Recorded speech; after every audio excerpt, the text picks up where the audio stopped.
रहे मेरे मस्कन हवाली काबा,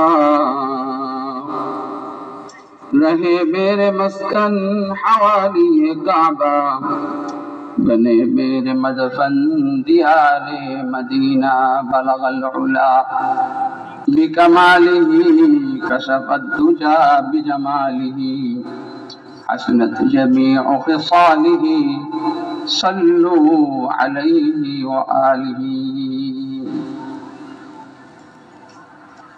दारुल उलूम মারকাজুল কোরআন মাদ্রাসা কর্তৃক আয়োজিত আজকের এই ওয়াজ মাহফিলের অত্যন্ত শ্রদ্ধাভাজন সভাপতি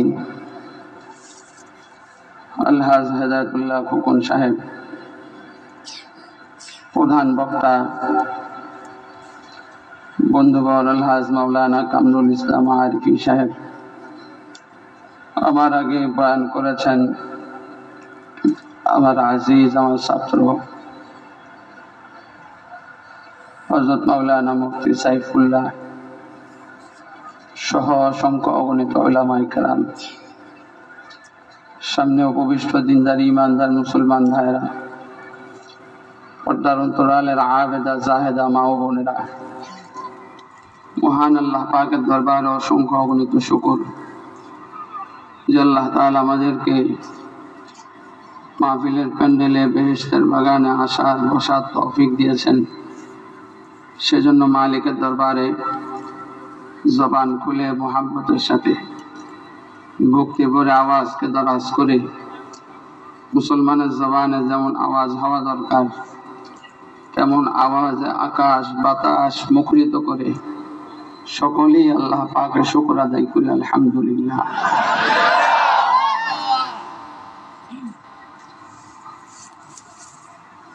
আমি যে আয়াত কারিমা তেলাওয়াত করেছি, আল্লাহ তাআলা ঈমানদারদের একটা ঘটনা বর্ণনা করছেন। আল্লাহ যদি তৌফিক এনায়েত করেন তাহলে কিছু কথা বলার ইরাদা করেছি। শারীরিকভাবে আসলে খুব অসুস্থ, এখনো শরীর পুরো সুস্থ হয় নাই।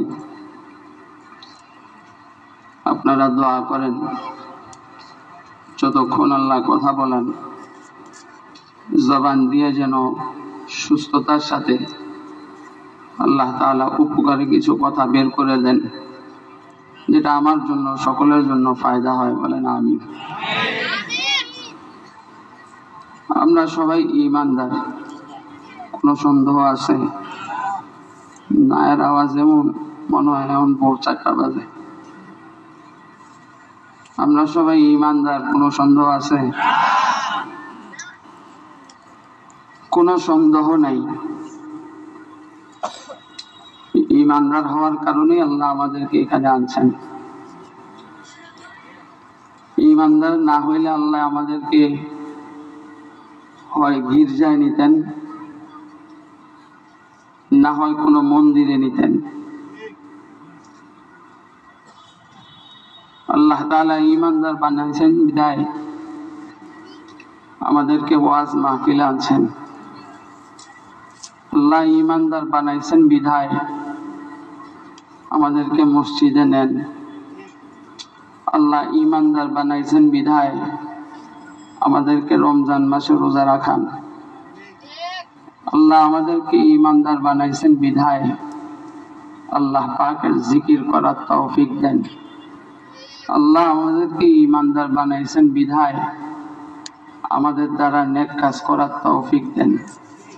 আল্লাহ আমাদেরকে ঈমানদার বানাইছেন বিদায় আমাদের মুখে সুন্নত তরিকায় দাড়ি রাখার তৌফিক দিয়েছেন। আল্লাহ আমাদেরকে ঈমানদার বানাইছেন বিদায় মাথায় টুপি পরার তৌফিক দিয়েছেন। আল্লাহ আমাদেরকে ঈমানদার বানাইছেন বিদায় আল্লাহ আমাদেরকে শরীয়ত মতো চলার তৌফিক দেন। ঈমানদার যদি না হইতাম, বেঈমান হইতাম, তাহলে আমাদের দ্বারা এই কাজগুলা করা সম্ভব হইতো না। ঈমান মানুষের অনেক বড় একটা মহামূল্যবান সম্পদ। এর চাইতে মূল্যবান সম্পদ দুনিয়াতে আর কিছু নেই। কারণ ঈমান এমন বড় একটা দৌলত, যে দৌলতের কারণে আখিরাতের বাদশা হওয়া যাবে, আখিরাতের বাদশাহী পাওয়া যাবে। ঈমান না থাকলে, বেঈমান হইলে দুনিয়ায় যত বড় ধনী হোক না কেন, যত পয়সাওয়ালা হোক না কেন, আখিরাতে জান্নাত তো দূরের কথা, জান্নাতের ঘেরানো পাবে না। আর যদি কেউ একটু ঈমান নিয়েও যায়, সামান্য ঈমান আছে, যারা পরিমাণ ঈমান আছে, সামান্য পরিমাণ ঈমান নিয়ে যদি কবরে যায়, তাহলে শাস্তি পাওয়ার পরে হলেও জান্নাতে যাওয়া যাবে।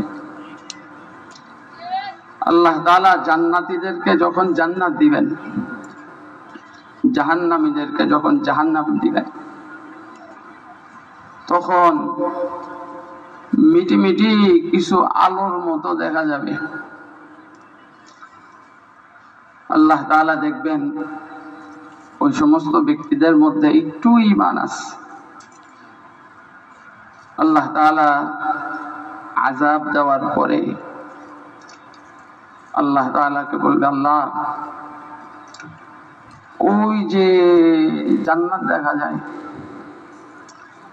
আল্লাহ জান্নাত না দেন, একটু জান্নাতের কাছে যদি যাইতে দিতেন।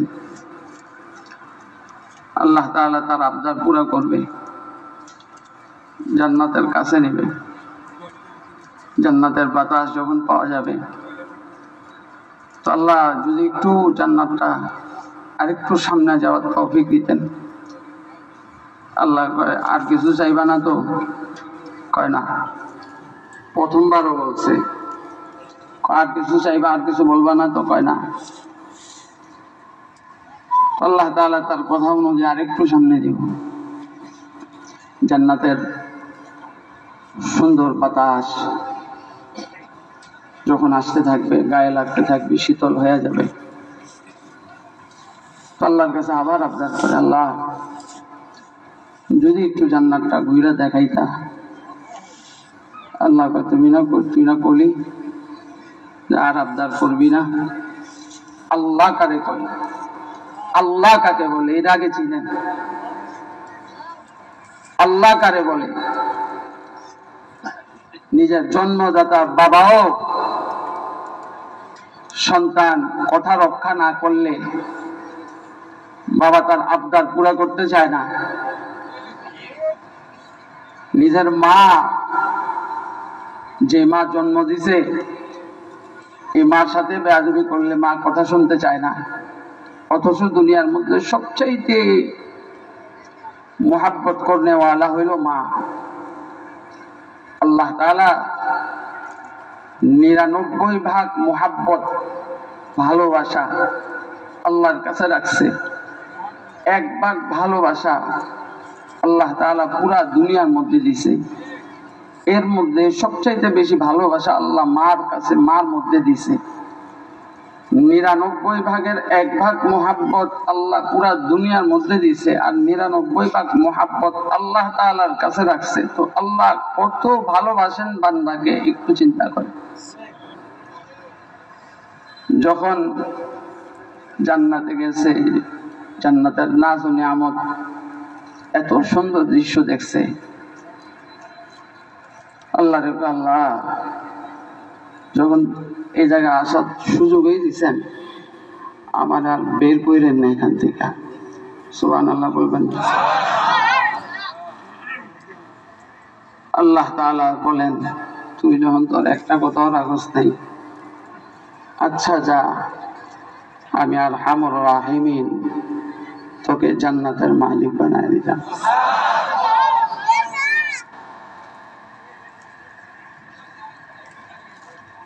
জান্নাত পাওয়ার জন্য স্বচ্ছ একটা ঈমান দরকার। আজকে জুমায়ও কিছু আলোচনা করছিলাম, জান্নাতে যাওয়ার জন্য স্বচ্ছ একটা ঈমান দরকার।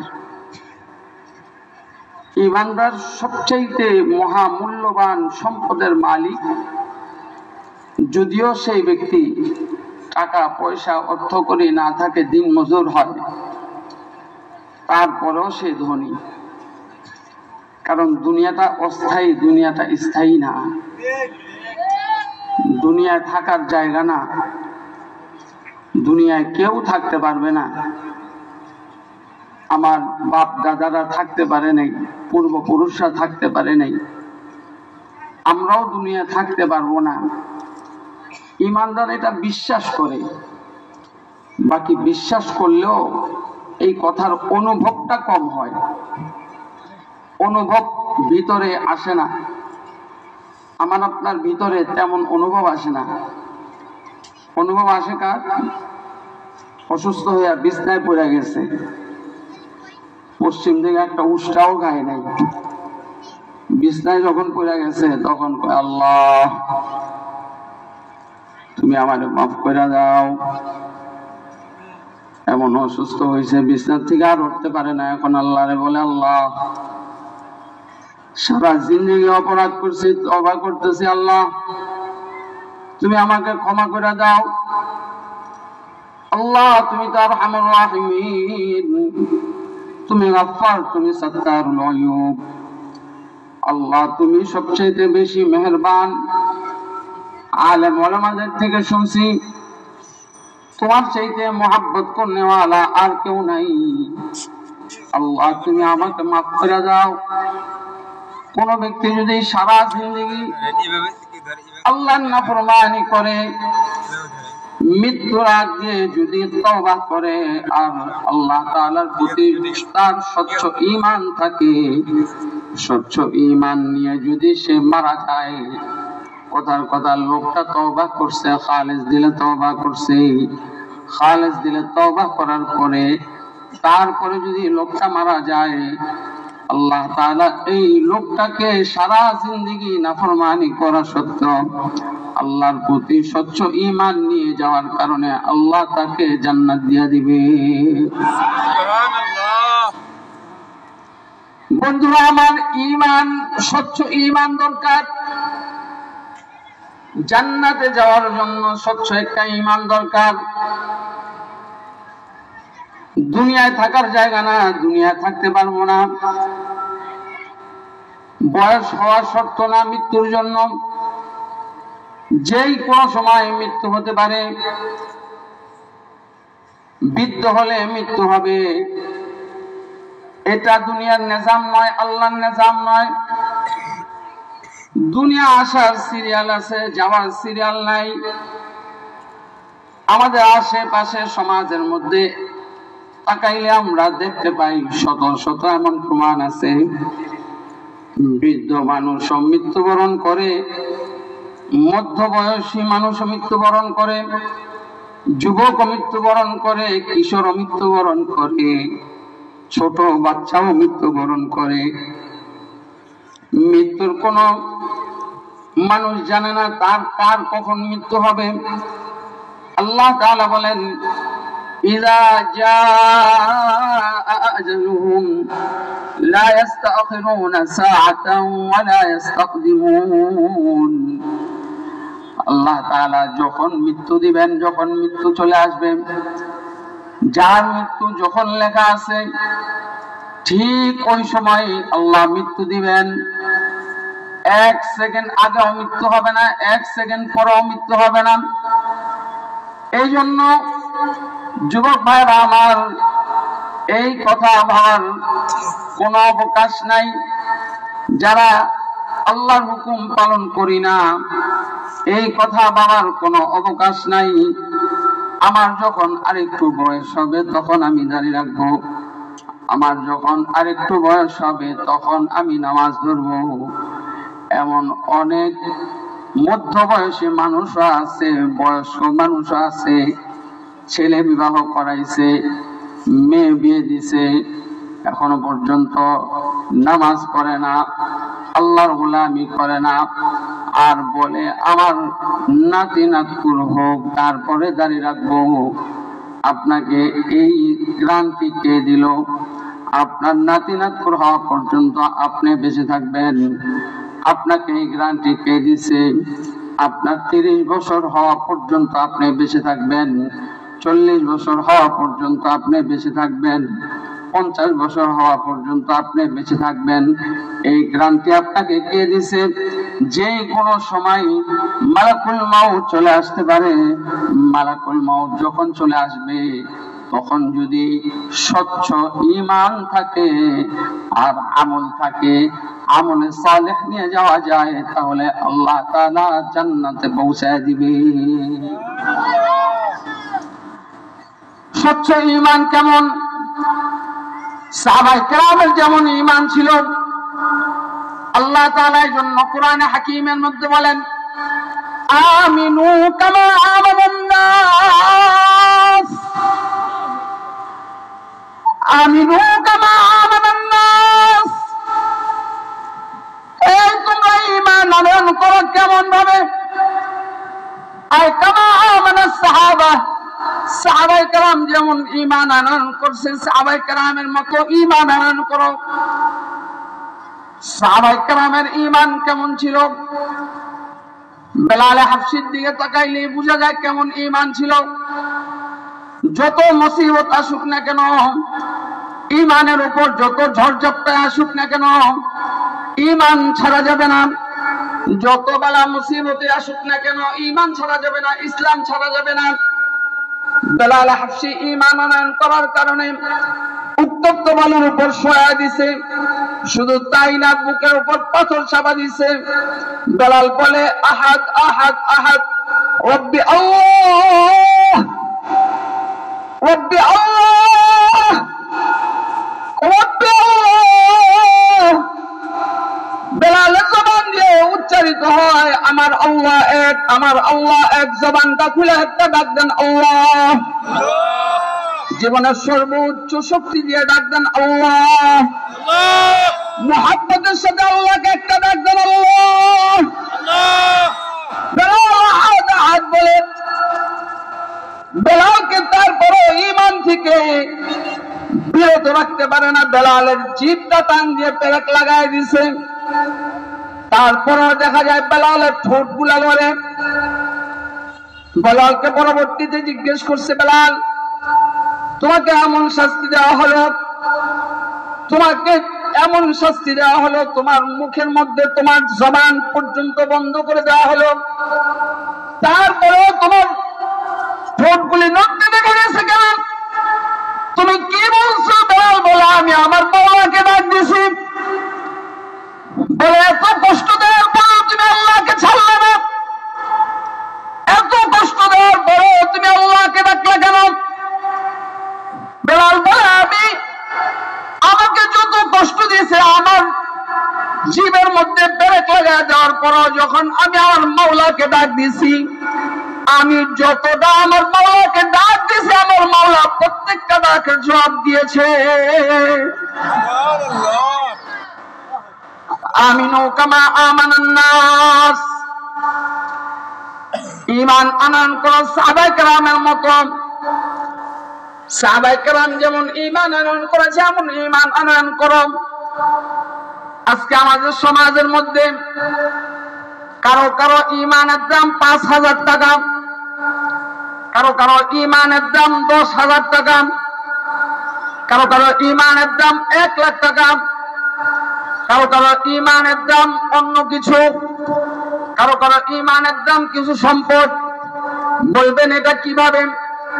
আমরা বিগত সময় ফ্যাসিস্ট সরকারের আমলে আমরা দেখছি কিছু জালেম, কিছু আওয়ামী জালেম ফ্যাসিস্ট সরকারের আমলে, হাসিনা ফ্যাসিস্ট সরকারের আমলে, জালেম সরকারের আমলে কিছু মন্ত্রীদেরকে দেখছি, কিছু এমপিদেরকে দেখছি, যারা ইসলামের আওয়াজ বন্ধ করার জন্য, যারা বাংলাদেশ থেকে ইসলামের আওয়াজ বন্ধ করার জন্য, কিছু সুবিধা ভোগ করার জন্য তারা নিজেদের ঈমানকে বিক্রি করে দিয়ে তারা তাদের প্রভু ওই ভারতের দালালদেরকে, তারা ভারতের হিন্দুদেরকে খুশি করার জন্য বাংলাদেশের মধ্যে তাদের এজেন্ডা বাস্তবায়ন করার চেষ্টা করছে।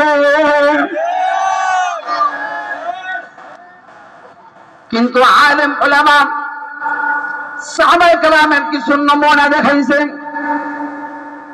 আলেম উলামারা হক কথা বলার কারণে, কোরআনের পক্ষে কথা বলার কারণে, আল্লাহর পক্ষে কথা বলার কারণে, রাসূলের পক্ষে কথা বলার কারণে, জালেমদের বিরুদ্ধে কথা বলার কারণে তাদেরকে দিনের পর দিন, সপ্তাহের পর সপ্তাহ, মাসের পর মাস, বছরের পর বছর তাদেরকে জেলের মধ্যে আবদ্ধ করছেন।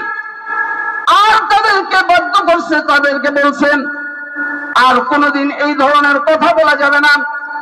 আলেম উলামারা জবাব দিয়েছেন, আমরা সাহাবায়ে কেরামের রূহানি সন্তান, বেলালের রূহানি সন্তান, ওমরের রূহানি সন্তান। আমরা যদি হক কথা বলার কারণে, ইসলামের পক্ষে কথা বলার কারণে যদি ফাঁসির মঞ্চে ঝুলতে হয়, আমাদের যদি ফাঁসির মঞ্চে ঝুলতে হয়, তারপরে আমরা ইসলাম থেকে বিচ্যুত হব না। কিন্তু জালেমের বাচ্চাদেরকে দেখা গেছে অনেক এমপি মন্ত্রী, তাদেরকে দেখা গেছে তারা কিছু সুবিধা ভোগ করার জন্য ইসলামের বিরোধিতা করেছে, দেশটাকে 12টা বাজাইছে, ইসলামেরও 12টা বাজাইছে। খোদার কসম করে বলি, এই দেশ মুসলমানের দেশ, এই দেশ ওলি আউলিয়ার দেশ, এই দেশ আল্লাহ ওয়ালাদের দেশ। তোরা চেষ্টা করেছিস এই দেশে হিন্দুত্ববাদ প্রতিষ্ঠা করার জন্য। আল্লাহর কসম, মুসলমানের শরীরে 1 ফোঁটা রক্ত থাকা পর্যন্ত এই দেশে হিন্দুত্ববাদ প্রতিষ্ঠা করা যাবে না, যাবে না, যাবে না।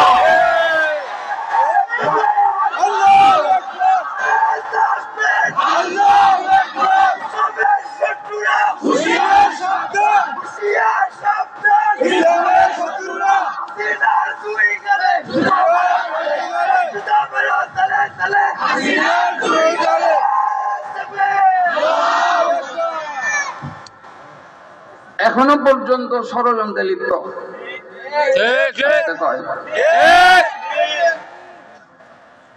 বিভিন্ন সময় কখনো আনসার নামে, কখনো অন্য নামে, কখনো বিভিন্ন কলা কৌশলে পদচ্যুত হওয়ার পরে তারা ষড়যন্ত্র করতেছে। আবার কিভাবে আসা যায়, আবার কিভাবে রাষ্ট্র দখল করা যায়, আবার কিভাবে বাংলাদেশটাকে দখল করা যায়। মনে মনে অনেক দুধ কলা খাইতেছ, ইন্ডিয়ায় বসে বসে ষড়যন্ত্র করতেছে।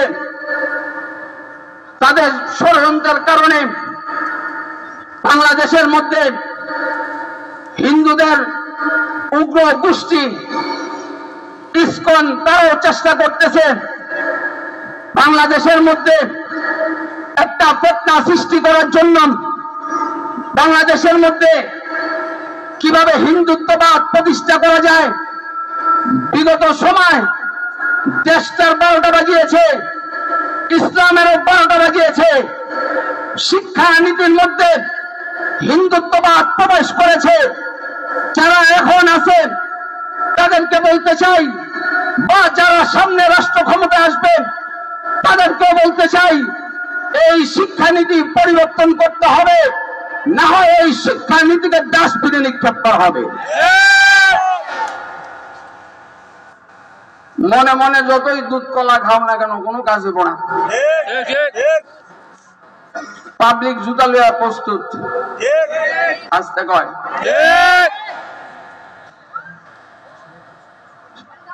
এখন সবটি বিলাই বিলাই বিলাই বেরিয়েছে, ডাইনে বামে সামনে পিছে যদি আছে। ক্ষমতা ছাড়ার একদিন আগেও বাপরে বাপ দাপট কি, আমি জুমার বয়ান করলেই, জুমার পরেই একটা গ্রুপ ছিল 4-5 জনের, নাম বললে এমন জুতা দেবাই রইব পাতি। একটা গোড়া টাল্লা যদি দেয় তাহলে মাথা এটা বসকে দেব। জুমায় বয়ান করতাম, আলহামদুলিল্লাহ, আল্লাহ পাকের জাতের উপর ইয়াকিন করে বলি, আমার এতটুকু আত্মবিশ্বাস আল্লাহর প্রতি আছে, সব কথা বলার কারণে সাময়িক মুসিবতে পড়তে পারে ঈমানদার, কিন্তু আল্লাহ তাআলা কুদরতি ভাবে হেফাজত করে। বহু ষড়যন্ত্র আমারে নিয়ে হয়েছে, মামলা দিছে, জেলে পাঠাইছে, অনেক ষড়যন্ত্র করছে। আর কিছু শক্ত কথা যখন জুমায় বলতাম তো তার বাবাদের কাছে গিয়া নালিশ করতো আর বলতো এই জমিদারে এখান থেকে সরানো দরকার। কিন্তু আলহামদুলিল্লাহ, যত মুসিবতেই আসছে আল্লাহর বান্দা কখনো হক কথা বলা ছাড়েনি। দোয়া চাই মৃত্যু পর্যন্ত যেন আল্লাহ তাআলা এই কণ্ঠটাকে ঈমানের জন্য, ইসলামের জন্য কবুল করেন। তারা ইসলামের 12টা বাজাইছে, তারা এই দেশটার মধ্যে তাদের কিছু সুবিধা ভোগ করার জন্য তারা হিন্দুদেরকে শুধু সুবিধাই দেয় নাই, তারা এই দেশটাকে অঘোষিত ভারতের অঙ্গরাজ্য বানিয়ে ফেলছিল। কিন্তু এই দেশটাকে 1971-এ যেভাবে সাধারণ মানুষ, অনেক মা বোন নিজের জীবনকে বাজি রেখে 1971-এ যুদ্ধ করে এই দেশটাকে স্বাধীন করেছে, এই দেশপ্রেম মুসলমানের ভিতরে আছে। শুধুমাত্র পুরুষদের মধ্যে নয়, মহিলাদের মধ্যেও আছে। নতুন করে যখন 5 তারিখে স্বাধীন হলো, এই স্বাধীনতায়, নতুন স্বাধীনতায় আমরা দেখতে পেয়েছি অনেক মা বোন তারা দেশ প্রীতি লালন করেন, তারা বুলেটকে ভয় করে নাই, তারা পুলিশের গুলিতে ভয় করে নাই, তারা নিজের জীবনকে বাজি রেখে দেশটাকে রক্ষা করার চেষ্টা করেছে। এই দেশটা মুসলমানের দেশ, এই কথা সব সময় মাথায় রাখতে হবে। এই দেশে আসার, আবার ক্ষমতায় বসবা, এই স্বপ্ন আর দেখব না। আমরা চাই এই দেশটা সামনে এমন মানুষ আসুক, আমরা আর টেন্ডারবাজ দেখতে চাই না, আমরা আর দুর্নীতিবাজ দেখতে চাই না, আমরা আর চোর ডাকাত দেখতে চাই না। যারা একটা বালিশের ভাউচার দিয়েছে 32,000 টাকা, যারা এই দেশের টাকাকে লুণ্ঠন করে বহির্বিশ্বে পাচার করেছেন, আমরা ভালো মানুষ দেখতে চাই। এই দেশের মানুষ আর গুন্ডা বদমাইশ দেখতে চায় না। কিছু কিছু মানুষ এমন মনে করে এরা ক্ষমতা হিসাব করছে। মহল্লার কিছু পোলাপানের ভাবসাব দেখলেও বাপরে বাপ, আমি বাইকটা এমন ভাবে টান দেয় মনে হয় মাটি সহ কাঁপে। এখনই চান্দাবাজি শুরু করছে। আচ্ছা কয় ক্ষমতায় না আসতে এখনই চান্দাবাজি শুরু করছে, এখনই দুর্নীতি করার চেষ্টা করে, এখনই মানুষের উপর প্রভাব খাটানোর চেষ্টা করে। কিন্তু এই দেশের মানুষ যেইভাবে ভুক্তভোগী হয়েছে, এইভাবে এই দেশের মানুষ তার ফলাফলও দেখায় দিছে। এই দেশে দুর্নীতি করে, এই দেশে জোর দখল করে, জুলুম করে সময় ক্ষেপণ হয়েছে ঠিক, কিন্তু এর জবাবও এই দেশের মানুষ দিয়ে দিছে। অতএব এই দেশটা মুসলমানের রাষ্ট্র, মুসলমানের দেশ, ঈমানওয়ালাদের দেশ। এই দেশে আলেম উলামারা তারা সব সময় চেষ্টা করে মুসলমানের সন্তান তারা ঈমানওয়ালা হোক, মুসলমানের সন্তান তারা বেঈমান না হোক। আফসোস লাগে আজকে মুসলমানের সন্তান, কিন্তু মুসলমানের সন্তান হওয়ার পরেও নাস্তিক হয়, মুসলমানের সন্তান হওয়ার পরেও মুরতাদ হয়, মুসলমানের সন্তান হওয়ার পরেও বেঈমান হয়। তার কারণ কি? তার কারণ হলো তার প্রাথমিক শিক্ষা, বেসিক শিক্ষা যেটা ইসলামী শিক্ষা, সে ইসলামী শিক্ষা পায় না। অনেক সমাজে এমন অনেক মানুষ আছে, সন্তান বড় হয়ে গেছে, বুকে হাত দিয়া বলতে পারবো না এই বাবা একদিন সন্তান তারে আল্লাহ চিনাইছে, একদিন সন্তান তারে কালিমা শিখাইছে। বুকে হাত দিয়া বলতে পারবো না এই সন্তান তাকে ইসলাম শিখাইছে। সমাজে এমন অনেক মানুষ আছে, এই সন্তানকে যখন সে ইসলাম না শিখায়, প্রথমেই বাচ্চা হওয়ার পরেই পরিকল্পনা করে এই বাচ্চারে এটা বানাবে, ওটা বানাবে, ওইটা বানাবে। মাত্র বাচ্চা হইছে 5 দিন হইছে, ডাক্তার অলরেডি বানায় ফেলাইছে বাচ্চারে, অলরেডি বাচ্চারে ব্যারিস্টার বানায় ফেলাইছে। যদি সত্যিকার অর্থে বাবা ঈমানদার হয়, বাবা চিন্তা করবে আমার সন্তানটা যেন কোরআনে হাফেজ হয়, আমার সন্তানটা যেন ইসলামওয়ালা হয়, আমার সন্তানটা যেন ঈমানওয়ালা হয়। যাদের বুঝ আছে, যাদের দ্বীনের সমুজ আছে, অনেক সাধারণ মানুষ এখানে আছে, সাধারণ মানুষ, আলেম না, কিন্তু দ্বীনি বুঝ আছে।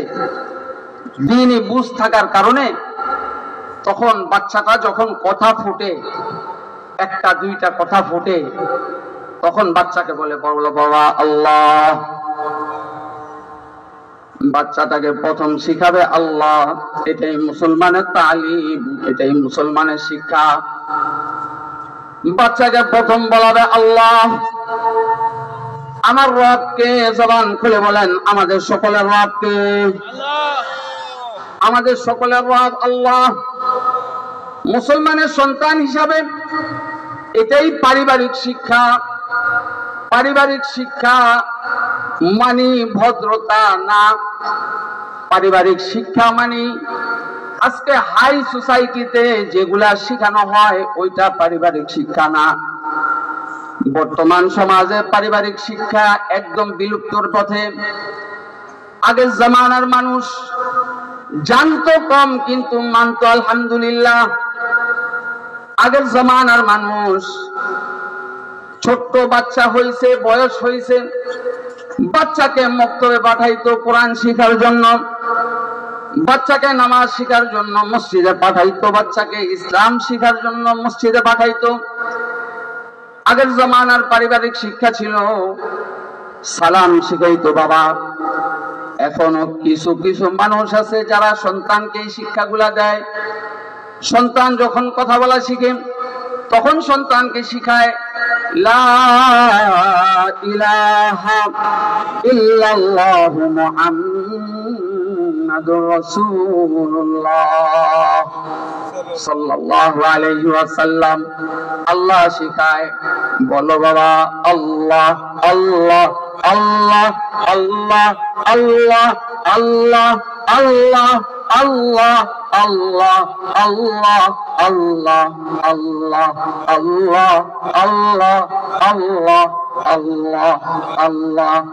বাবা যদি জিকির করনেওয়ালা হয় তাহলে সন্তান জিকির করনেওয়ালা হয়। মা যদি জিকির করনেওয়ালা হয় সন্তানটাও জিকির করনেওয়ালা হয়। যেই মাটা জিকির করনেওয়ালা হয়, মার গর্ভে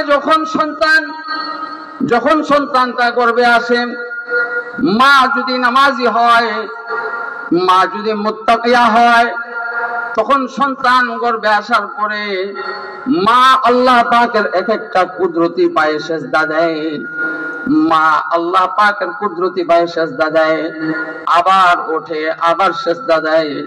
মা নামাজ শেষ করে আল্লাহ পাকের জিকির করে, আল্লাহ পাকের জিকির করে।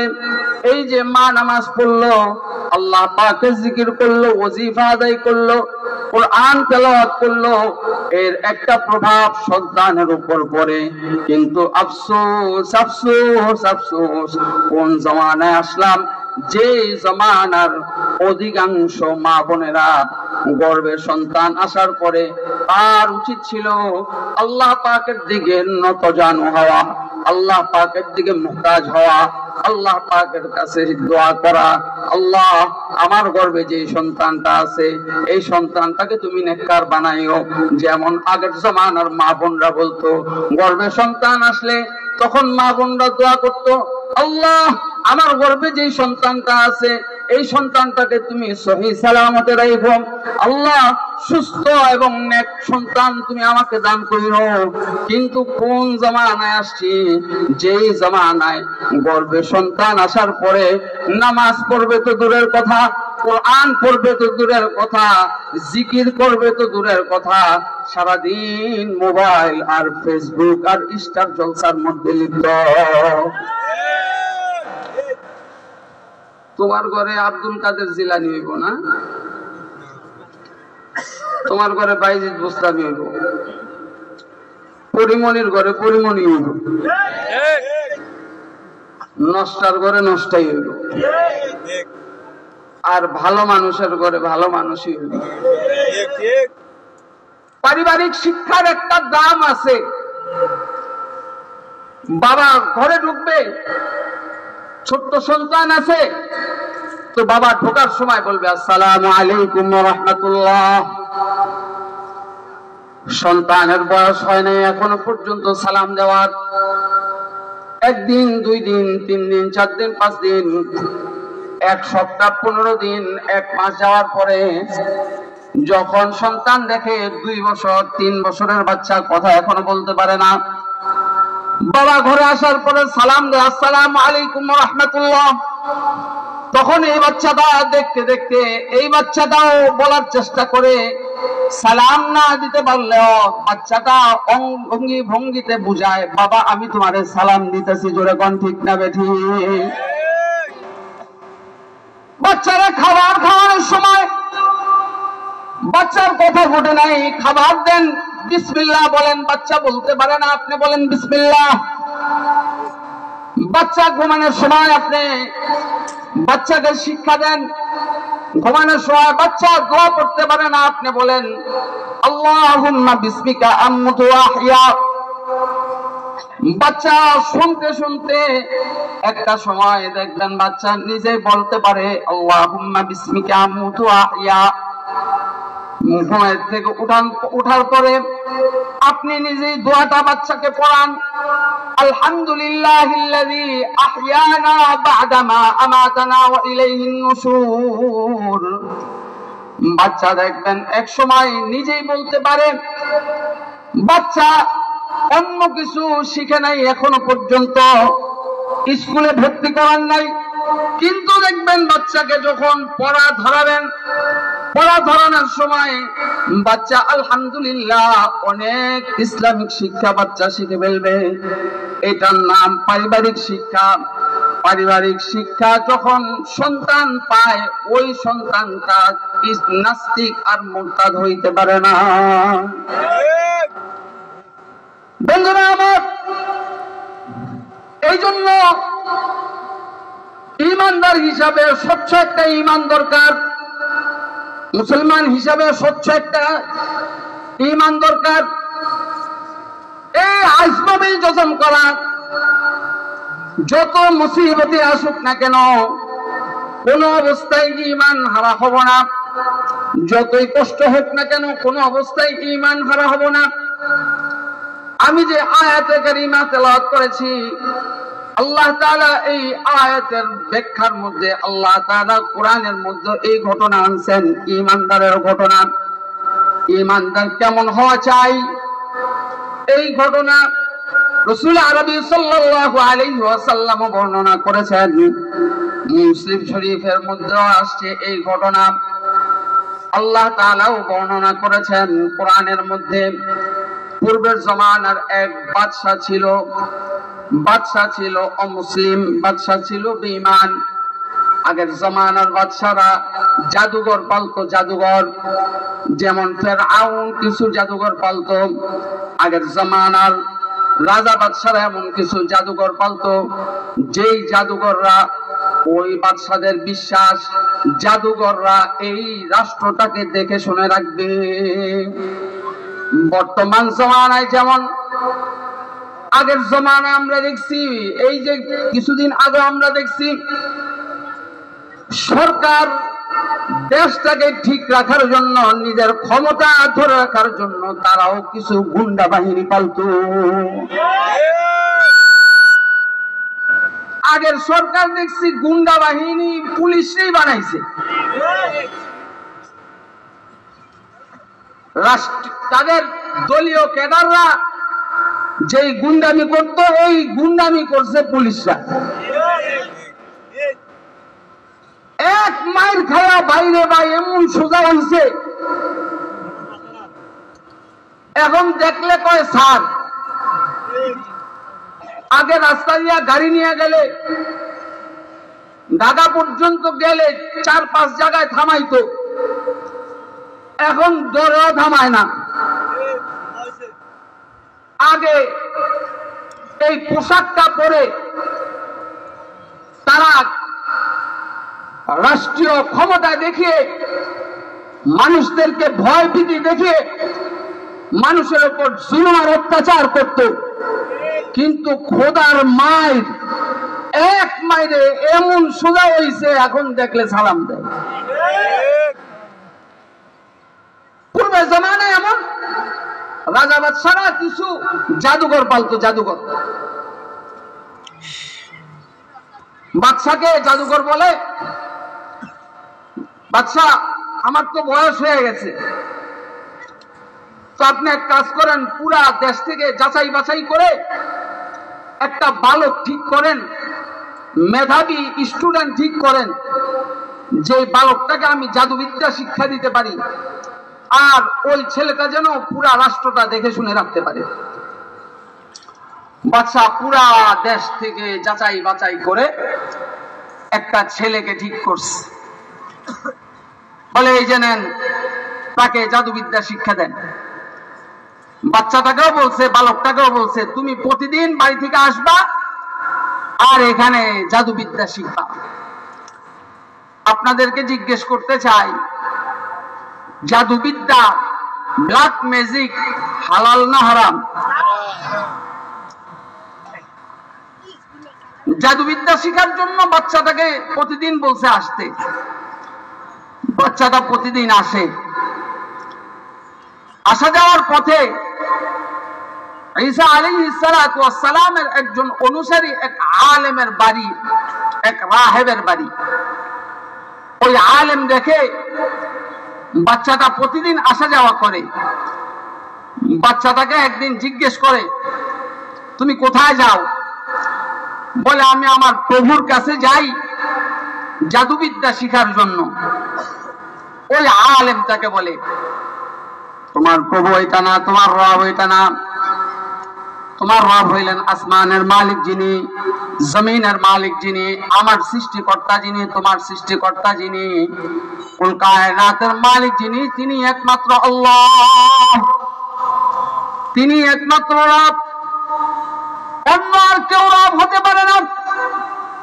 তুমি এক কাজ করো, ওই রবের উপর ঈমান আনয়ন করো আর কালিমা পড়ো, লা ইলাহা ইল্লাল্লাহ, লা ইলাহা ইল্লাল্লাহ, লা ইলাহা इल्लल्लाह, ला इलाहा इल्लल्लाह, शजर में या हजर में तेरे रंग मुँह है, शजर में या हजर में तेरे रंग बू है, जिधर चाहता हूँ मैं इधर तू है, जिधर चाहता हूँ मैं इधर तू है। अरे अल्लाह चिनो ना, আল্লাহ চিনতে সময় লাগে না। তোমার ডাইনে তাকাও আল্লাহ আছে, বাঁয়ে তাকাও আল্লাহ আছে, তোমার সামনে তাকাও আল্লাহ আছে, পিছে তাকাও আল্লাহ আছে। আল্লাহ তাআলা সব জায়গায় আল্লাহর কুদরত আছে। তুমি একটা গাছের দিকে তাকাও, আল্লাহর পরিচয় পেয়ে যাবা। গাছটা লাগানোর পরে কিছুদিন পরে গাছটা ফল দেয়, এই গাছটা বড় হয়, বড় হওয়ার পরে এই গাছটার মধ্যে ফল ধরে। আবার কিছু গাছ আছে একই জাতের গাছ, লাগানোর পরে ওই গাছে ফল ধরে না। এই এক গাছে ফল হয়েছে, আরেক গাছে ফল হয় নাই। দিছেন কে? জবান খুলে বলেন দিছেন কে? তুমি আসমানের দিকে তাকাও, আসমানের দিকে তাকাও, জমিনের দিকে তাকাও। এত বড় আসমান আল্লাহ তাআলা খুঁটিবিহীন কিভাবে রাখছেন? আল্লাহ তাআলা কিভাবে এত বড় আসমান সাজাইছেন? কত সুন্দর তারকা দিয়া সাজাইছেন। তুমি আল্লাহ তাআলার দিকে তাকাও, তুমি আল্লাহর কুদরতের দিকে তাকাও, আল্লাহ পরিচয় পেয়ে যাবে। তো খুদাওয়ান্দ ইয়ামিনি, তো খুদাওয়ান্দ শিমালি, تو خداوند یمینی، تو خداوند شمالی، تو خداوند سماوی، تو خداوند ارادی، تو خداوند سماوی، تو خداوند ارادی، تو خدا مالک فردوس، خدا خالق تو نا، تو خدا خالق فردوس، خدا خالق تو نا। আল্লাহর পরিচয় পেয়ে যাবা বন্ধুরা আমার। আল্লাহর পরিচয় পাবা, নিজের দিকে তাকাইলেই আল্লাহর পরিচয় পাবা, রবের পরিচয় পাবা। রবের পরিচয় নিজের দিকে তাকাইলেই পাবা। দেখো মানুষের দিকে তাকায় দেখো, দুনিয়ার মধ্যে আল্লাহ তাআলা লক্ষ কোটি কোটি মানুষ আল্লাহ তাআলা সৃষ্টি করছেন। একজনের চেহারার সাথে আরেকজনের চেহারা মিল নাই। শুধু তাই না, একজনের চোখের সাথে আরেকজনের চোখের মিল নাই। চোখের মধ্যে হাতের ফিঙ্গার, কোটি কোটি মানুষ, একজনের ফিঙ্গারের সাথে আরেকজনের ফিঙ্গারের মিল নাই। এই জন্যই তো পাসপোর্ট করতে যান, আপনি সিগনেচার করতে পারেন না, আপনার টিপ সই নাই কেন? আপনার দলিলের মধ্যে মূর্খ মানুষ, আপনি সিগনেচার করতে পারেন না, আপনার টিপ সই নাই কেন? কারণ হলো একজনের টিপ সইয়ের সাথে আরেকজনের টিপ সইয়ের কোনো মিল নাই। চিৎকার করে বলেন সুবহানাল্লাহ। মানুষ একদম কোটি কোটি মানুষ, একজনের সাথে আরেকজনের মিল নাই। একজনের ব্র্যান্ডের সাথে আরেকজনের ব্র্যান্ডের মিল নাই। একজনের জিসিমের সাথে আরেকজনের জিসিমের মিল নাই। একজনের শরীরের সাথে আরেকজনের শরীরের মিল নাই। আল্লাহ তাআলা কুল কায়নাতটাকে এইভাবে সাজাইছেন, নিজের দিকে তাকাইলেই মান আরাফা নাফসাহু ফাকাদ আরাফা রাব্বাহ, মান আরাফা নাফসাহু ফাকাদ আরাফা রাব্বাহ। এই জন্য হাদিস শরীফের মধ্যে আসছে, যেই ব্যক্তি নিজেকে চিনল সে যেন আল্লাহকে চিনল। নিজের পরিচয় যদি নিজে পায় তাহলে আল্লাহর পরিচয় পাবেন। আল্লাহ তাআলার প্রতি ঈমান আনয়ন করা, স্বচ্ছ ঈমান। এই যুবকটাকে যখন দাওয়াত দিল, তুমি আল্লাহর প্রতি ঈমান আনয়ন করো আর কালিমা পড়ো লা ইলাহা ইল্লাল্লাহ। যুবকটা সঙ্গে সঙ্গে কালিমা পড়লো। যুবকটাকে এখন কালিমা পড়ার পরে যুবকটাকে দাওয়াত দেয়। কালিমা পড়ার পরে মুসলমান হওয়ার পরে তার কাজ হলো ইলম শিখা, তার কাজ হলো ইসলাম শিখা। মুসলমান ভাইরা আমার, খুব ভালো করে মনোযোগ দিয়ে শুনেন। বর্তমান জামানায় মুসলমানের ঘরে সন্তান হওয়ার পরেও, এত শিক্ষিত হওয়ার পরেও, ভার্সিটির প্রফেসর হওয়ার পরেও ইসলামের বিপক্ষে কথা বলে কেন? তার কারণ হলো তার বাবা মা তাকে ইসলামী শিক্ষা দেয় নাই। ইসলামী শিক্ষা যদি দেয়, খোদার কসম করে বলতে পারি, এই সন্তানটা কোনদিন আল্লাহর বিরুদ্ধে কথা বলতে পারবে না। এই সন্তানটা কোরআনের বিরুদ্ধে কথা বলতে পারবে না। এই সন্তানটা মসজিদ মাদ্রাসার বিরুদ্ধে কথা বলতে পারবে না। এই সন্তানটা উলামায়ে কেরামের বিরুদ্ধে কথা বলতে পারবে না।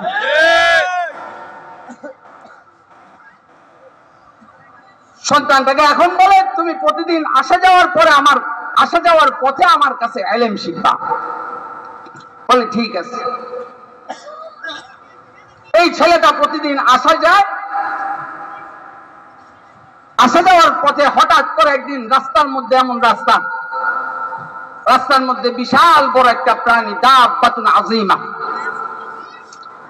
এই পারের মানুষ ওই পারে যাইতে পারে না, ওই পারের মানুষ এই পারে আসতে পারে না। মানুষজন দাঁড়িয়ে আছে। যেমন অনেক সময় বড় হাতি রাস্তার মধ্যে যদি থাকে তখন গাড়ি ঘোড়া আটকা যায় না, গাড়ি চলাফেরা করতে পারে না, মানুষ আসা যাওয়া করতে পারে না, এমন একটা বড় প্রাণী। এখন ছেলেটাও বিপাকে পড়ছে, ছেলেটাও আটকা পড়ছে, ছেলেটাও যাইতে পারতেছে না। ছেলেটা বলে আজকে আমার পরীক্ষার সুযোগ আসছে। কি পরীক্ষা? আমাকে তো একজন আলেম রব চিনাইল, আল্লাহ চিনাইছে, কালিমা পড়াইছে, ওই দিক দিয়ে জাদুকর সেও রব দাবি করছে। কে সত্য আজকে পরীক্ষা করব। ছোট্ট একটা কঙ্কর হাতে নিছে। কঙ্করটা হাতে নিয়ে বাচ্চাটা মনে মনে দোয়া পড়ে, আল্লাহুম্মা ইন কানা আহাব্বা ইলাইকা, আল্লাহুম্মা ইন কানা আহাব্বা ইলাইকা আমরুর রাহিবিন মিন আমরিস সাহির ফাকতুলহু। আয় আল্লাহ, যদি তোমার কাছে এই আলেমের কাজগুলা বেশি প্রিয় হয়ে থাকে ওই জাদুঘরের কাছ থেকে, তাহলে তুমি এই আলেমের উসিলায়, তুমি এই যে আমি কালিমা পড়ছি এই উসিলায় তুমি এই প্রাণীটাকে ধ্বংস করে দাও। বাচ্চাটা দোয়া করে ছোট্ট একটা কঙ্কর, যেই কঙ্কর মারলে এই প্রাণীটা সরার কথা না, এই প্রাণীটা দূর হওয়ার কথা না। বাচ্চাটা ছোট্ট কঙ্কর নিয়ে দোয়া পড়ে, আল্লাহ তাআলার কাছে দোয়া পড়ে যখন মারছে সঙ্গে সঙ্গে এই প্রাণীটা ধ্বংস হয়ে গেছে। এখন লোকগুলা হতবাক। আমরা এতক্ষণ লাঠি সোটা নিয়ে দাঁড়াইলাম, এটাকে সরাইতে পারলাম না।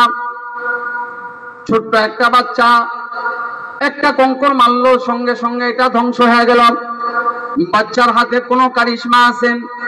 এখন অন্ধ ব্যক্তি আসে, অন্ধ ব্যক্তি এসে বলে আমাকে ভালো করে দাও। তখন বাচ্চাটা আল্লাহ পাকের নামে হাত বুলিয়ে দেয় আর ভালো হয়ে যায়। ল্যাংড়া ব্যক্তি আসে, লুলা ব্যক্তি আসে, বলে আমাকে ভালো করে দাও। বাচ্চাটা বলে লা ইয়াশফি ইন্নামা ইয়াশফি আল্লাহ। সুস্থ করার মালিক কে? জবান খুলে বলেন। সুস্থ করার মালিক আল্লাহ। হায়াত দেওয়ার মালিক কে? মৃত্যু দেওয়ার মালিক কে? মুসিবত দেওয়ার মালিক কে? মুসিবত থেকে উদ্ধার করার মালিক কে? মুসলমান জবানটা ছেড়ে দিয়ে আল্লাহর নামটা বলেন, আল্লাহ। বাচ্চাটাকে মানুষ এসে বলেন আমি অসুস্থ, আমাকে ভালো করে দাও। বাচ্চা বলে লা ইয়াশফি ইন্নামা ইয়াশফি আল্লাহ। আমি তো সুস্থ করতে পারি না, সুস্থ করার মালিক আমার আল্লাহ। বাচ্চার তো এখন ইতিকাদ হয়ে গেছে, বিশ্বাস হয়ে গেছে জাদুবিদ্যা ওইটা সঠিক না, আল্লাহ তাআলার কুদরত এটাই সঠিক, আল্লাহর উপর ঈমান আনয়ন করছি এটাই সঠিক। এইভাবে যখন পুরা দেশের মানুষ বাচ্চাটার কাছে আসা শুরু করলো, ঘটনাক্রমে ওই বাচ্চার একজন ক্যাবিনেট মন্ত্রী ছিল অন্ধ, কিন্তু লোকটা মেধাবী হওয়ার কারণে তাকে মন্ত্রী বানিয়েছে। লোকটার কাছে এসে মানুষজন বলে, মন্ত্রী মশাই, আমাদের দেশে একটা বালক আছে, এই বালকটার কাছে যান, বালকটা হাত বুলিয়ে দিলে আপনার চোখ ভালো হয়ে যাবে। বলে তাই নাকি? বলে হ্যাঁ। ক্যাবিনেট মন্ত্রী অনেক উপঢৌকন নিয়ে, অনেক হাদিয়া নিয়ে তার কাছে গেছেন। বাচ্চাকে গিয়ে বলেন, দেখো তোমার জন্য কত উপঢৌকন নিয়ে আসছি, তোমার জন্য কত হাদিয়া নিয়ে আসছি, তুমি আমাকে ভালো করে দাও। বাচ্চা বলে লা ইয়াশফি ইন্নামা ইয়াশফি আল্লাহ, লা ইয়াশফি ইন্নামা ইয়াশফি আল্লাহ। আমি ভালো করার মালিক না, আমার রব ভালো করার মালিক, আমার আল্লাহ সুস্থ করার মালিক। আমি আপনার জন্য দোয়া করতে পারি, হাত বুলাই দিতে পারি, তবে একটা শর্ত আছে। কি শর্ত? বলে আমার যে রব ভালো করবেন ওই রবের প্রতি ঈমান আনয়ন করতে হবে, কালিমা পড়তে হবে, লা ইলাহা ইল্লাল্লাহ, লা ইলাহা ইল্লাল্লাহ। ওই মন্ত্রী সঙ্গে সঙ্গে বলে ঠিক আছে, আমি কালিমা পড়ে ঈমান আনয়ন করলাম, লা ইলাহা ইল্লাল্লাহ। মন্ত্রী যখন কালিমা পড়ে ঈমান আনয়ন করছে তখন মন্ত্রীটার চোখের মধ্যে হাত বুলাই দিছে। আল্লাহ তাআলার কুদরতে মন্ত্রীটা সঙ্গে সঙ্গে ভালো হয়ে গেছে। মন্ত্রী পরের দিন বাদশার দরবারে গেছে, রাজ দরবারে গেছে। বাদশাহ এতদিন দেখছে অন্ধ, হঠাৎ করে দেখে চোখ খোলা। বাদশাহ দেখা কই তুমি নাকি অন্ধ? ওই মন্ত্রীটাই বলে হ্যাঁ আমি। তোমার চোখ ভালো করলো কে? বলে রব্বি আল্লাহ, আমার রব আমার চোখ ভালো করছেন। মুসলমান, অনেক সময় অসুস্থতার মধ্যে আমরা পড়ি, এটা ইমানি শিক্ষা, এখান থেকে শিক্ষা গ্রহণ করা দরকার। অসুস্থতার মধ্যে পড়ার কারণে প্রথমেই আমরা ডাক্তারের কাছে দৌড়াই, ভালো ডাক্তার কে আছে, ডাক্তারের খোঁজ খবর নেয়, অমুক ডাক্তারটা ভালো। ডাক্তারের খোঁজ খবর নিয়ে ডাক্তারের কাছে যায়, তার এতেকাদ আর বিশ্বাস, ডাক্তারের কাছে চিকিৎসা করলে হয়তোবা ওই ডাক্তার আমাকে ভালো করে দিতে পারেন। নাউজুবিল্লাহ। সুস্থ করার মালিককে, জবানটা ছাইরা বলেন না সুস্থ করার মালিককে। আল্লাহ তাআলার প্রতি প্রথমে এই আস্থা এবং বিশ্বাস রাখতে হবে যে আল্লাহ আমাকে অসুস্থতা দিয়েছেন, এই আল্লাহ আমাকে সুস্থ করবেন। তবে আমি সুন্নত হিসাবে ডাক্তারের কাছে যাব, ডাক্তারের কাছে যাওয়া সুন্নত, আমি ডাক্তারের কাছে যাব, কিন্তু এতেকাদ আর বিশ্বাস থাকতে হবে কার প্রতি? বাদশা জিজ্ঞেস করে তোমার চোখ ভালো করছে কে? বলে রব্বি আল্লাহ। বাদশা বলে ওয়ালাকা রব্বুন গায়রি, আমি ছাড়াও কি তোমার রব আছে নাকি? বলে হ্যাঁ। তুমি কিসের রব? তুমি তো রব না, আমার রব তো হলেন তিনি যিনি আমাকে চোখ ভালো করে দিয়েছেন। আমার রব তো তিনি যিনি আমাকে সৃষ্টি করছেন, তোমাকে সৃষ্টি করছেন। আমার রব তো তিনি যিনি কুল কায়নাত সৃষ্টি করছেন, তিনি আমার রব। বাদশা বলে তোমার এই চোখ ভালো করছে কে? বলে অমুক বালকটায়।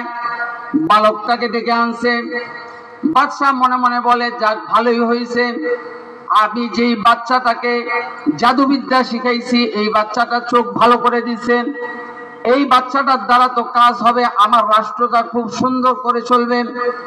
বাদশা মনে মনে দুধ কলা খাইতেছেন। তখন ওই লোকটাকে মন থেকে জিজ্ঞেস করে তোমাকে ভালো করছে আর তুমি কালিমা পড়লা কার থেকে শিখছো? বলে বাচ্চা থেকে। বাচ্চাকে বলে তুমি কালিমা শিখাইছো? বলে হ্যাঁ। বলে তুমি কার থেকে কালিমা শিখছো? কার থেকে তুমি ঈমান শিখছো? বাচ্চাটা বলে না, কারণ ওই আলেম তাকে বলে দিয়েছে তুমি আমার নাম বলবা না। দ্বীনের দাওয়াত দেওয়ার জন্য এখন আর কোনো আলেম নাই, তুমি আমার নামটা কখনো বইলো না। বাচ্চা বলতে চায় নাই। বাচ্চাকে এক পর্যায়ে যখন অনেক প্রহার করছে, অনেক আঘাত করছে, তখন বাচ্চাটা বলে দিছে অমুক আলেমের কাছ থেকে আমি ঈমান শিখছি। ওই আলেমকে ডেকে আনছে, বলছে তুমি ঈমান শিখাইছো তাকে? বলে হ্যাঁ আমি শিখাইছি। বলে তুমি আল্লাহ বিশ্বাস করতেছো, আমাকে রব বিশ্বাস করো না? বলে না। বলে তুমি আল্লাহকে ছাড়ো না হয় তোমাকে দ্বিখণ্ডিত করা হবে। বলে মানে কি? তোমাকে করার দিয়ে দ্বিখণ্ডিত করা হবে। ওই আলেম বলে আমাকে দ্বিখণ্ডিত করতে পারো কিন্তু আমি ঈমান ছাড়তে পারি না। বর্তমানে এমন অনেক আলেম আছে, অনেক দিনদার আছে, অনেক সাধারণ মানুষ আছে যাদের ঈমান এমন আমার ইমানের জন্য যদি আমাকে মরতে হয় আমি মরতে রাজি, আমি ইমান বর্গা দিতে রাজি না।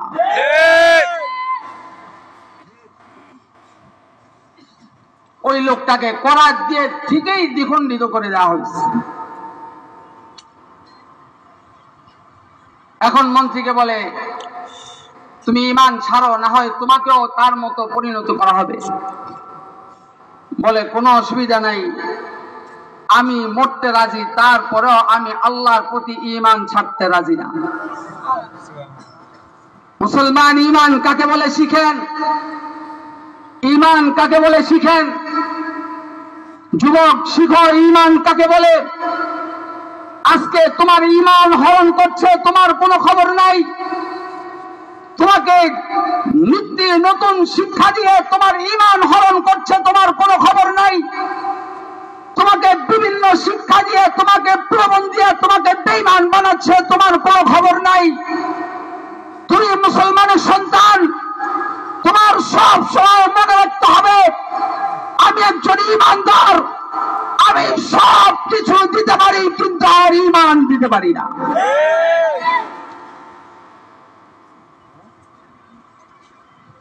ওই লোকটাকেও, মন্ত্রীটাকেও হত্যা করে ফেলা হয়েছে। এখন বাচ্চাকে বলে, বাচ্চাকে মারবে, বাচ্চাকে কিভাবে মারবে? কিছু সৈন্য বাহিনী দিয়া পাঠাইছে, বলে পাহাড় থেকে তাকে নিক্ষেপ করে তাকে হত্যা করে ফেলবে। সৈন্য বাহিনী যখন পাহাড়ের উপরে নিয়ে গেছে, তো পাহাড়ের উপরে নিয়ে যাওয়ার পরে তখন বাচ্চা দোয়া করতেছে, আল্লাহ তুমি আমার জন্য যথেষ্ট হয়ে যাও। বাচ্চা আল্লাহর কাছে ফরিয়াদ করতেছে, আল্লাহ তুমি আমার জন্য যথেষ্ট হয়ে যাও। মুসিবতের মধ্যে পড়লে আল্লাহর কাছে দোয়া করা, হাসবি আল্লাহ, হাসবি আল্লাহ, আল্লাহ আমার জন্য যথেষ্ট। আল্লাহ তুমি আমাকে হেফাজত করো। মানুষের কাছে আশ্রয় চাওয়ার আগে ঈমানদার হিসাবে নিজের সর্বপ্রথম আল্লাহর কাছে দোয়া করা। কোন রাস্তা দেখেন না, মুসিবত আর মুসিবত, সামনে মুসিবত আর মুসিবত, তখন আল্লাহ তাআলার কাছে দোয়া করলে আল্লাহ তাআলা কুদরতি ভাবে রাস্তা খুলে দিবেন। রাস্তা দেখা যায় না, এমন মুসিবত, কিন্তু মানুষের কাছে আশ্রয় চাওয়ার আগে আল্লাহর কাছে আশ্রয় চাওয়া। বাচ্চা আল্লাহর কাছে দোয়া করছে, আল্লাহ তাআলা সঙ্গে সঙ্গে এমন তুফান দিয়েছেন, সব তীরে মুহূর্তের মধ্যে ধ্বংস করে ফেলাইছে। আরো আস্তে কোন সুবহানাল্লাহ। বাচ্চা হাঁটি হাঁটি বাবা করে বাচ্চার সামনে আসছে। বাচ্চা কয়, কি ব্যাপার, তুমি মরো নাই? কয় না। ওরা কই? ওদের এই অবস্থা।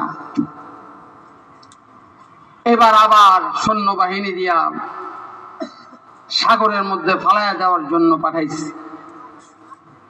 বাচ্চাটা নিয়ে গেছে, আবার আল্লাহর কাছে দোয়া করে, আল্লাহ তুমি আমার জন্য যথেষ্ট। আল্লাহ, আল্লাহ তুমি তাদেরকে হালাক করে দাও, ধ্বংস করে দাও। বাচ্চাটা মনে মনে আল্লাহ তাআলার কাছে দোয়া করতেছেন। আল্লাহ তাআলা এইবারও প্লাবন দিয়ে, তুফান দিয়ে সবগুলাকে ধ্বংস করে দিছে। বাচ্চাটা আবার আসছে বাদশার কাছে, কয় কি ব্যাপার, তোমার মারতে পারবো না? কয় মারতে পারবেন, আপনার পদ্ধতিতে নয়, আমার পদ্ধতিতে। কয় কিভাবে? কয় পুরা দেশের জনগণ গুলাকে একসাথে করেন, পুরা দেশের জনগণ গুলাকে একসাথে করে তারপরে আপনি এই কথা বলে আমার তীর নিক্ষেপ করবেন, বিরাব্বি হাযাল গোলাম, বিরাব্বি হাযাল গোলাম, এই ছেলের প্রভুর নামে আমি তাকে হত্যা করছি। এই ভালো করে খেয়াল করেন, এই রবের প্রভুর নামে আমি তাকে হত্যা করছি। আবার এই পদ্ধতিতে যদি মারেন তাহলে আমাকে মারতে পারবেন।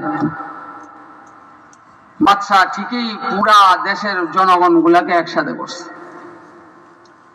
পুরা দেশের জনগণ গুলাকে একসাথে করে তারপরে বাচ্চার তীর দিয়ে বাদশা তাকে বলে বিরাব্বি হাযাল গোলাম, এই কথা বলে তীর নিক্ষেপ করছে, বাচ্চাটা মারা গেছে।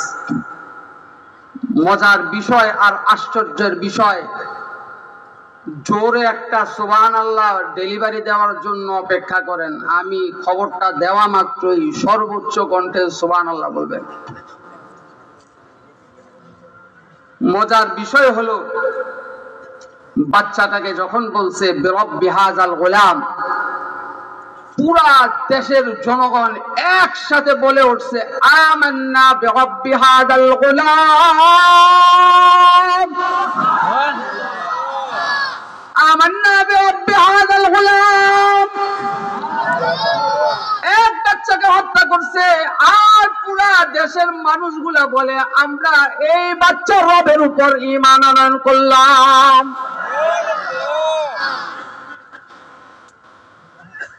বাদশার কিছু চালা চামান্ডা করে, বাদশা আকান্ত হয়ে গেল। একটারে মারতে গিয়া সবগুলা ইমানদার বানাইছেন। কিছু তেলবাজ আছে, তেলবাজ আমাদের দেশে নাই মনে হয়, তেল মারা শুরু করছে বাদশারে। বাদশাকে এখন করণীয় কি? কয় করার কিছু নাই, সবগুলারে হত্যা করতে হবে। কিভাবে হত্যা করা যায়? বলে বিশাল বড় আগুনের গর্ত খনন করেন, আগুন জ্বালায় দেন, আর এর মধ্যে সবগুলাকে নিক্ষেপ করেন। কারণ ঈমানদার রাখা যাবে না। দুনিয়া থেকে বেঈমানরা তারা যতই ষড়যন্ত্র করুক না কেন, তারা যতই প্রভাকাণ্ডা করুক না কেন, তারা ঈমানদারদেরকে শেষ করে ফেলবে। বাংলাদেশেও যত ষড়যন্ত্র করছে ঈমানদারদেরকে শেষ করে ফেলবে। ঈমানদারদেরকে শেষ করতে হইলে আগে তার ফ্যাক্টরি গুলা বন্ধ করতে হবে। টার্গেট নিয়েছিল মাদ্রাসাগুলো বন্ধ করবে, কিন্তু খোদার কসম করে বলি আল্লাহ তাআলার দ্বীন আল্লাহ হেফাজত করবেন। ওয়াদা কার? জবান খুলে বলেন। আল্লাহর দ্বীন আল্লাহ হেফাজত করবেন। মাদ্রাসা বন্ধ করতে চাইছে, কিন্তু দিন দিন মাদ্রাসা শুধু বাড়ছেই, আলেমের ফ্যাক্টরি শুধু বাড়ছেই। আলেম দমানোর চেষ্টা করছে, কিন্তু এখন আলেম বাড়ার চেষ্টা, আলেম এখন দিন দিন বাড়তেছে। যখন মানুষগুলা দেখে স্কুল কলেজ ইউনিভার্সিটির মধ্যে দিলে সন্তানটা ভদ্র হয় না, বেশিরভাগ সময় সন্তানটা সঙ্গ দোষে খারাপ হয়ে যায়। বর্তমান জামানায় যেটা হয়, অনেক ভালো ভালো ফ্যামিলির সন্তানগুলা সঙ্গ দোষে খারাপ হয়ে যায়। বাবা ভালো, মা ভালো, ফ্যামিলি ভালো, কিন্তু সঙ্গ দোষের কারণে সন্তানটা খারাপ হয়ে যাচ্ছে। এই জন্য অনেক ধনী মানুষরাও এখন সন্তানকে মাদ্রাসায় দেওয়া শুরু করছে। এখন মাদ্রাসায় দিয়ে সন্তানকে কোরআনের হাফেজ বানায়, সন্তানকে আলেম বানায়। যে বাবা বুদ্ধিমান ওই বাবাই সন্তানকে দ্বীন শিখায়, যেই বাবা মা বুদ্ধিমান ওই বাবা মাই সন্তানকে হাফেজ কোরআন বানায়। আরে যেই বাবা মা তার সন্তানকে আলেম বানাইতে পারে, হাফেজ কোরআন বানাইতে পারে, ওই সন্তান ওই বাবা মা কত ভাগ্যবান, ওই বাবা মা কত ভাগ্যবান। কিয়ামতের দিন আল্লাহ তাআলা